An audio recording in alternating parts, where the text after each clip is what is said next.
لو انتي واحدة حابة تشتغلي من البيت وتقبضي بالدولار فالفيديو ده ليكي. انا دايما بقول لكم اشتغلوا واعتمدوا على نفسكم وحبوا نفسكم واشتغلوا على شخصيتكم وكل الكلام ده. بس في الفيديو ده حابة اقولك ان انتي تشتغلي حتى لو هتشتغلي من البيت، لان شغلك لوحده بيزود ثقتك بنفسك وهو ده اصلا اساس القناة. اوكي. اوكي. فالشغل بالنسبة لي مش مجرد ان انا اشتغل واطلع فلوس. بالنسبة لي انا بحس ان كل بنت محتاجة ان هي تشتغل وتعتمد على نفسها، خصوصا في موضوع الشغل حتى لو انت مش محتاجة فلوس فهو بيعلمك ان انت تتحملي مسؤولية، بيعلمك ان انت تكوني عندك استقلالية شوية عن اهلك او عن زوجك، بس برضو ما تسحبيش نفسك منه قوي يعني. هقول لكم بعدين. بس حابة اقولك كذا طريقة تقدري تشتغلي بيها من البيت. وطبعا انا مش جاي اقولك ان انتي هتشتغلي من البيت وتقبضي ب50,000 دولار وكل الكلام ده، لا، ده كله كلام، مجرد كلام فيديوهات. اوكي.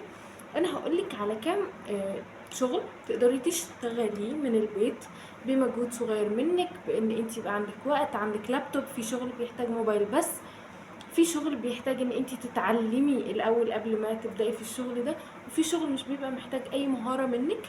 فخلونا نبدأ الفيديو على طول. اول وظيفة هقولك عليها تقدري تشتغليها من البيت، هتحتاجي لابتوب او جهاز كمبيوتر، وللأسف الموبايل مش هيكون هو enough للوظيفة دي، بس هتحتاجيه.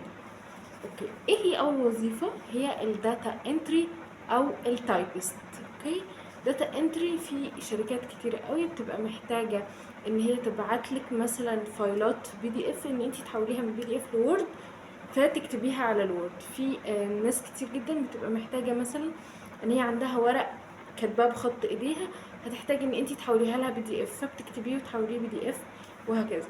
في ناس بيبقى عندها ورق عاملاه وعايزاكي ان انت تحوليه لها شيت اكسل، فده بس بيكون محتاج منك ان انت تكوني بتعرفي تكتبي على الوورد او على الاكسل.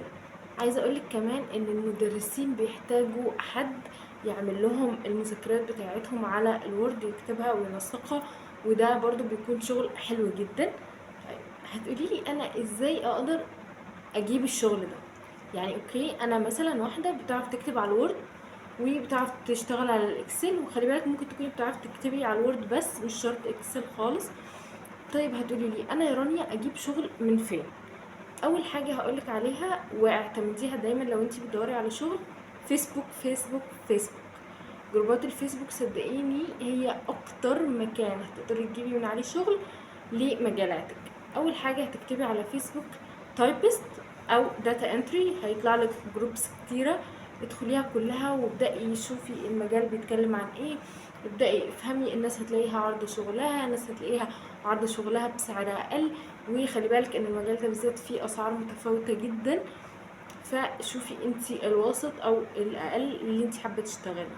طيب، انا مثلا خلاص دخلت على جروبات الفيسبوك وعايزة كمان مكان تاني ابدأ اشتغل عليه. هتلاقي عندك موقع خمسات، موقع مستقل، برضو ادخلي واعملي سيرش عن المجال بتاعك، هتلاقي ناس كتير عارضة شغلها، فتبدأي تفهمي انت ازاي هتعرضي شغلك وهتبدأي تدخلي عليه.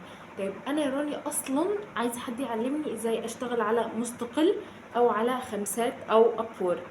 ابورك مش هتلاقي عليه اكتر داتا انتري، بس هتلاقي على تيك توك وعلى يوتيوب ناس كتير قوي بتشرح ازاي تشتغلي، ازاي تدخلي تسجلي على ابورك او على مستقل او على خمسات. مجرد بس ان انتي تكتبي مستقل على يوتيوب هتلاقي فيديوز كتيرة جدا.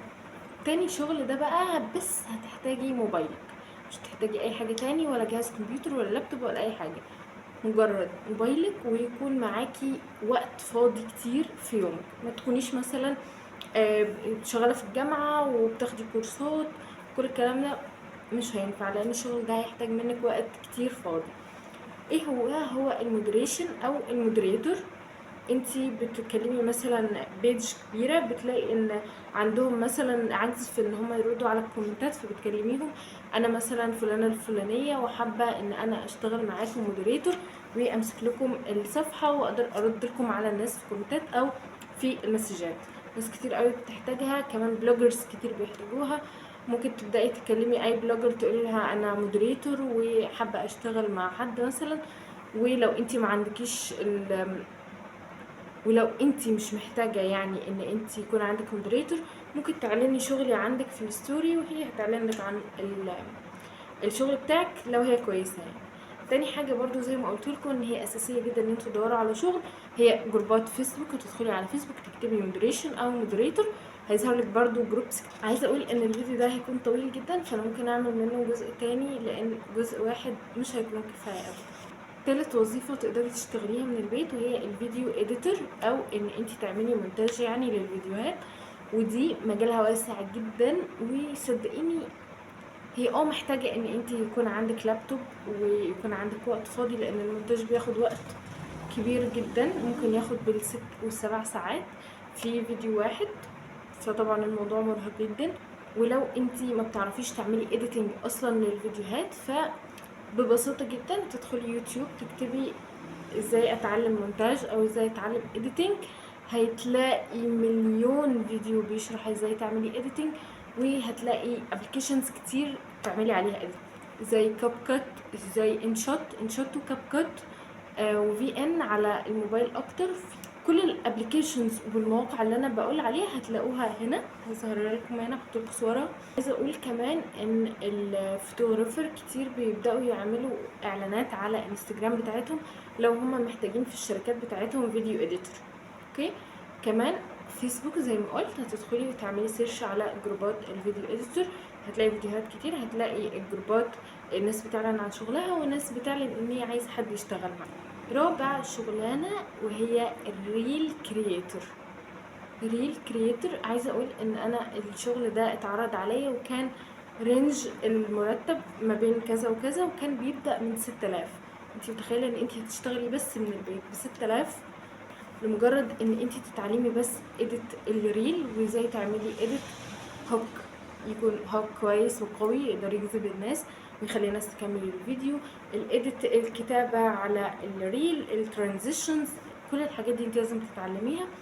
وصدقيني برضو الموضوع ما بقاش بالصعوبة ان انت تتعلمي اي مهارة دلوقتي، بالعكس بسهولة جدا. هتلاقي على يوتيوب، هتلاقي على التيك توك ناس كتير قوي بتشرح اديتنج الريلز.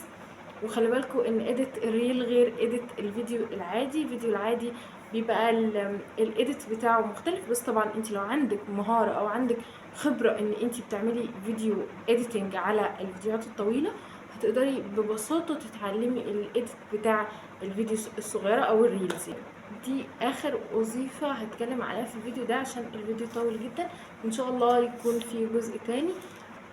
اخر وظيفة ممكن تشتغليها من البيت وهي بيكون محتاجة ان انت يكون عندك لغة انجليش كويس جدا، عربي كويس جدا، لغة عربية حلوة وكويسة جدا وتقيلة، فرنش، تركي، ايطالي، الماني، كل دول. تقدري تشتغلي ايه؟